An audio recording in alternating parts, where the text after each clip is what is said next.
Now, there's a debate about whether Trump's Iran attack was actually all about China, and a big part of that, of course, is oil. Donald Trump has just announced to reduce disruption to global oil through the Strait of Hormuz, which handles 1/5 of the world's supply. The US will provide insurance and the US Navy, even, if needed, escort tankers through this choke point. Now, Iran is one of China's biggest allies, and Beijing has been funding Tehran's activities by taking between 80 and 90% of all Iran's crude oil exports, though at heavily discounted prices. Now, looking at it from the other side, experts estimate around 14% of China's oil imports are from Iran, deliberately rebranded from other countries, and therefore not showing up in official statistics like these that we are showing.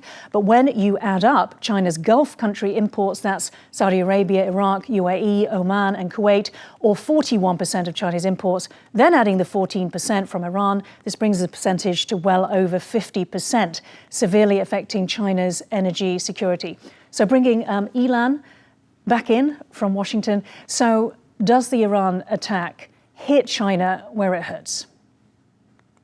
So I think so. I think it's necessary to understand that economic disparity that you mentioned, those numbers, they cut two ways. This is significant for China. It's not catastrophic for China in the sense that China can find alternative sources of supply for that 14% of imports. China has been very diligently cultivating other countries in the Persian Gulf, including Saudi Arabia, and it has the ability to scale up alternative sources. But on the other side, for the Iranian regime, this is truly catastrophic because China is really the engine, has been in the past the engine, and now is the lifeline for the Iranian economy. Without China as a reliable supplier, without the ability to outship oil in a real sense, with the United States essentially choking off Iran's ability to hit export markets, I think this is, potentially game-changing in the context of Iranian viability, the government's viability. And so, Ilan, to the question about whether Trump was actually weakening China. I mean, Trump has weakened Iran, or is attempting to weaken Iran, so that he can weaken China. So I think that's interesting. And again, thinking of the troika, to use a Russian word, right? These three countries that are aligned together. Iran is obviously the weakest prong, and China is the strongest, and Russia's in the middle. And so, yes, I mean, given our audience, given, what we're talking about, China is front of mind. But I would point out that President Trump has Russia in mind, I think, before China.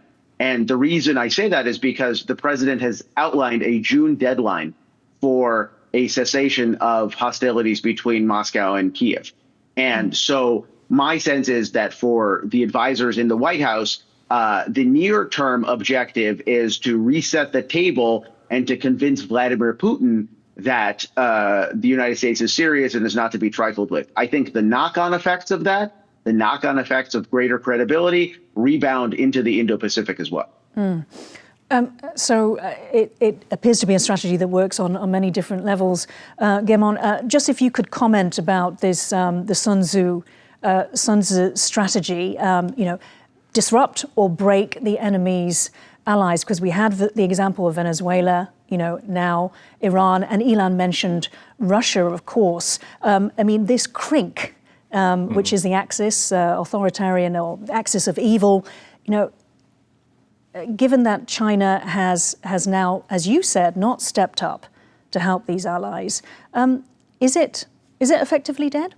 CRINC still is viable because China is still supporting Russia in its war against Ukraine. The North Koreans are also helping Russia against the Ukrainians. The part about Iran, part of that, the I in CRINC has been greatly chopped down, let's say. Don't forget, Iran supplies a lot of the drones that Russia uses against Ukraine. So that's a factor against Russian desires to gain more territory in Ukraine. But I will point out that this is actually a similar concept that Israel pursued against Hamas first, then Hezbollah, a little bit on the Houthi side, and now Iran. So this idea of, let's say, what I use is, let's say, plucking the legs off of a cockroach or a scorpion, however you want to use the phrase, is working quite well. Because by taking out Hezbollah's leadership, that was a great deterrent against Israel on attacking Iran. Right, and it's this idea that, this sort of gray zone warfare by, say, Iran, in terms of, Hezbollah, those groups, that there is a cost, that it doesn't mean that there's impunity for Iran. And Donald Trump has basically blown that apart.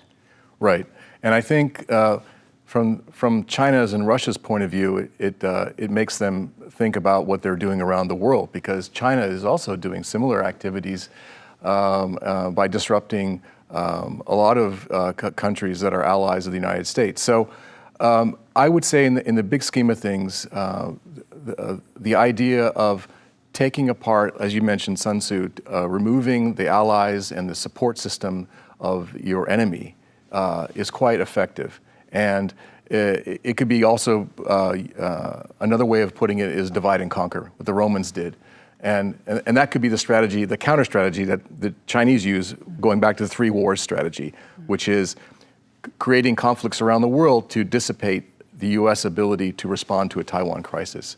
Right.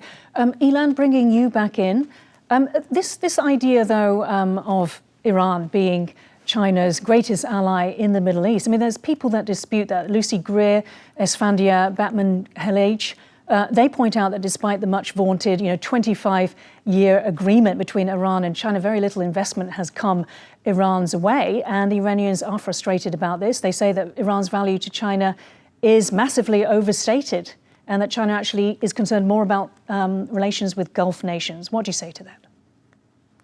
No, so I've heard that argument. I would say this. I think it's necessary to nest that 25-year agreement in Iranian history. So I think it's true that, this deal is mostly conceptual, but I think it's also true that up until quite recently, certainly during the Biden administration's term in office, the Iranian economy was in much better shape. The Iranians didn't have such a pressing need for Chinese investment. All of that has changed over the last year. Iran is in a much more precarious economic state. But here, I think Chinese calculations factor in as well, because what we've seen historically has been that China has been very good at triangulating between the Sunnis of the Persian Gulf, Shiite Iran, and the Jewish state of Israel. After the events of October 7th, China really made a decision, and it abandoned one prong of that three-legged stool. It became very anti-Israeli. That leaves China with Iran and Saudi Arabia, the United Arab Emirates, countries in the Sunni Gulf. And I think increasingly, if you look at Chinese rhetoric and if you look at Chinese engagement, as Iran runs into this trouble, you see China rebalancing again and rebalancing towards the Sunni Gulf, precisely because of that those oil imports that it needs, and precisely because it sees those political systems as more stable. So Ilan, the question of, what damage has China suffered, or would it suffer with a new leader or a complete regime change in Iran? Well, I think it depends on what the regime looks like. If that leader then becomes pro-US and anti-China, how big a blow is that to China? I think potentially it's a very significant blow, because it doesn't just reset the bilateral Iran-China relationship. It also resets the way the countries in Iran's immediate neighborhood interact with China, because China has managed to capitalize, I think, very dramatically on this sort of acrimony, on the suspicion, and on the security concerns that these countries have, to play one side off against another. If you're looking at a new Iran that isn't an adversary to its neighbors, is not an adversary to the United States or Israel, you're looking at something much more closely resembling a consolidated bloc, and that's going to be harder for Beijing to fracture.